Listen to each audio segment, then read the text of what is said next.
Hello viewers, welcome জানাচ্ছি শ্রুতিস healthy কিচেনে। আজকে আমাদের রেসিপিতে থাকছে আলুর দম সাথে ফুলকো ফুলকো লুচি। আর লুচি আর আলুর দম এটি বাঙালিদের খুবই কমন এবং জনপ্রিয় খাবারের মধ্যে একটি। শীতের সকালে ফুলকো ফুলকো লুচি সাথে গরম গরম ধোয়া ওঠা আলুর দম হলে কিন্তু সকালটা বেশ জমে যায়। তো প্রথমেই আমি লুচি তৈরি করে নিব, যার কারণে একটা পাত্রে প্রথমেই নিয়ে নিচ্ছি 1.5 কাপ পরিমাণে ময়দা। আর দিয়ে দিচ্ছি খুবই সামান্য পরিমাণে একটু লবণ আর 1 চা চামচ পরিমাণে কালো জিরা। আর এখন সাদা তেল দিয়ে হাত দিয়ে ভালোভাবে ঘষে ঘষে একটু মেখে নিব। আর মাখাটা কিন্তু এরকম পারফেক্ট হতে হবে। এখন উষ্ণ গরম জল দিয়ে একটা ডো তৈরি করে নিব। আর ডোটা ঠিক এমনই হবে, অনেক বেশি নরম হবে না। এখন আমরা এটা ঢাকা দিয়ে এক সাইডে রেখে দিয়ে চলে যাব আলুর দম তৈরি করতে। আলুর দম রান্না করার জন্য এখানে বেশ কিছু আমি আলু কেটে দিয়ে পরিষ্কার করে নিয়েছি।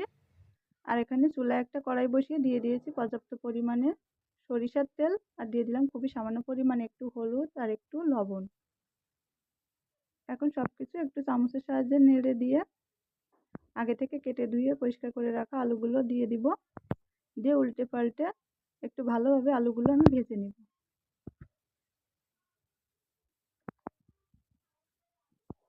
আর এর মধ্যে আমার আলুগুলো ভাজা হয়ে গিয়েছে, আমি এখন কড়াই থেকে তেল ঝরিয়ে আলুগুলো উঠিয়ে নিব। এখন ওই একই করে আরও কিছুটা পরিমাণে তেল দিয়ে আমি প্রথমেই দিয়ে দিচ্ছি গোটা গরম মশলা, জিরা, তেজপাতা আর একটা শুকনো লঙ্কা। আর দিয়ে দিচ্ছি 2টা মাঝারি সাইজের পেঁয়াজ কুচি। এখন সব কিছু ভালোভাবে একটু ভেজে নিব। ভাজা হয়ে গেলে এখানে দিয়ে দিব 2 টেবিল চামচ পরিমাণে পেঁয়াজ, রসুন, আদা বাটা। এখন সব কিছু ভালোভাবে 2-1 মিনিট নেড়ে চেড়ে একটু রান্না করে নিব। আর এখন গুঁড়া মশলা অ্যাড করব, তার জন্য দিয়ে দিলাম লাল মরিচের গুঁড়া, জিরার গুঁড়া, ধনিয়া গুঁড়া, হলুদের গুঁড়া আর একটু লবণ। আমি সব মশলাগুলোই 1 চা চামচ করে নিয়েছি। এখন চামচের সাহায্যে সব কিছু ভালোভাবে একটু কষিয়ে নেব। আর দিয়ে দিচ্ছি খুবই সামান্য পরিমাণে একটু জল দিয়ে এখন ঢাকা দিয়ে ঢেকে আমরা মশলাটা একটু কষিয়ে নেব।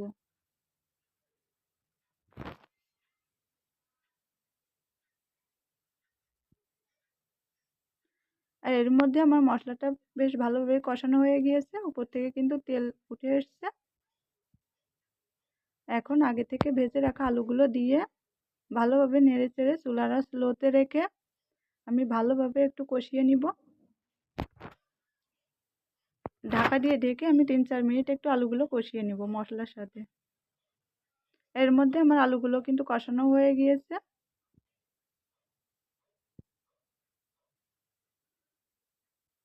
আর এখন আলুগুলো সিদ্ধ হওয়ার জন্য আমি দিয়ে দিচ্ছি খুবই সামান্য পরিমাণে একটু জল দিয়ে ঢাকা দিয়ে ঢেকে আমি আলুগুলো একটু সিদ্ধ করে নিব।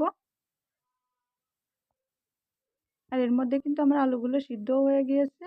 এখন আমি দিয়ে দিচ্ছি 1 চা চামচ পরিমাণে গরম মশলা বাটা, আপনারা চাইলে গুঁড়াও ব্যবহার করতে পারেন। এখন চামচের সাহায্যে সব কিছু একটু মিশিয়ে নিয়ে ঢাকা দিয়ে ঢেকে আরও কিছু সময় একটু রান্না করে নিব। আর এর মধ্যে আমি আরও 2-3 মিনিট রান্না করে নিয়েছি। এখন চামচ দিয়ে আলুগুলো একটু ভাঙা ভাঙা করে দিব, তাতে করে কিন্তু আলুর দমটা খেতে একটু বেশি মজা হয়ে থাকে। আর আমাদের আলুর দম কিন্তু এখন রেডি হয়ে গিয়েছে। তো চুলা থেকে নামানোর আগে আমি দিয়ে দিচ্ছি 3-4টা কাঁচামরিচ কুচি, আর দিয়ে দিব 1 চা চামচ পরিমাণে ভাজা জিরার গুঁড়া। একবার একটু মিশিয়ে নিয়ে আমি চুলা থেকে এটা নামিয়ে নিব। আর এই যে আমাদের গরম গরম ধোয়া ওটা আলুর দম কিন্তু একেবারেই রেডি। এখন আমরা লুচি তৈরি করে নিব। তো আমাদের ডোটা কিন্তু অনেকটাই নরম হয়ে গিয়েছে। এখন হাত দিয়ে আবারও একটু মেখে নিয়ে লুচি তৈরি করার জন্য ছোট ছোট লেচি কেটে নিব। তো এরই মধ্যে আমি কিন্তু সবগুলো লেচি কেটে নিয়েছি। এখন একটা রেখে আর বাকিগুলো আমি অন্য সাইডে একটা পাত্রে ঢাকা দিয়ে রেখে দিব। আর এখন হাতে একটু তেল লাগিয়ে এই যে লুচিটা আমি বেলে নিব।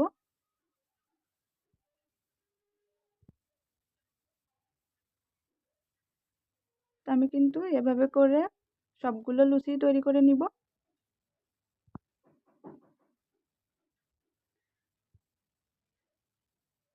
এখন লুচিগুলো ভাজার জন্য আমি চুলায় একটা কড়াই বসিয়ে দিয়ে দিয়েছি পর্যাপ্ত পরিমাণে সয়াবিন তেল। তেলটা হালকা একটু গরম হয়ে এলে আমরা লুচিগুলো দিয়ে দিব।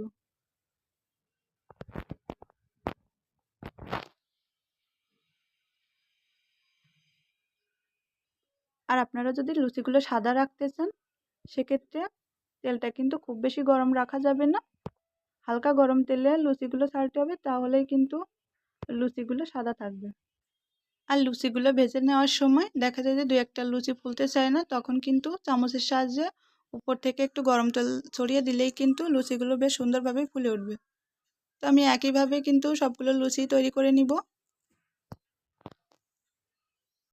এর মধ্যে আমি কিন্তু সবগুলো লুচি ভেজে নিয়েছি। এখন এই যে একটা প্লেটে লুচি আর আলুর দম দিয়ে একটু পরিবেশন করে নিয়েছি। শীতের সকালে গরম গরম ধোয়া ওঠা আলুর দম আর এমন ফুলকো ফুলকো নরম লুচি হলে কিন্তু সকালটা বেশ জমে যায়।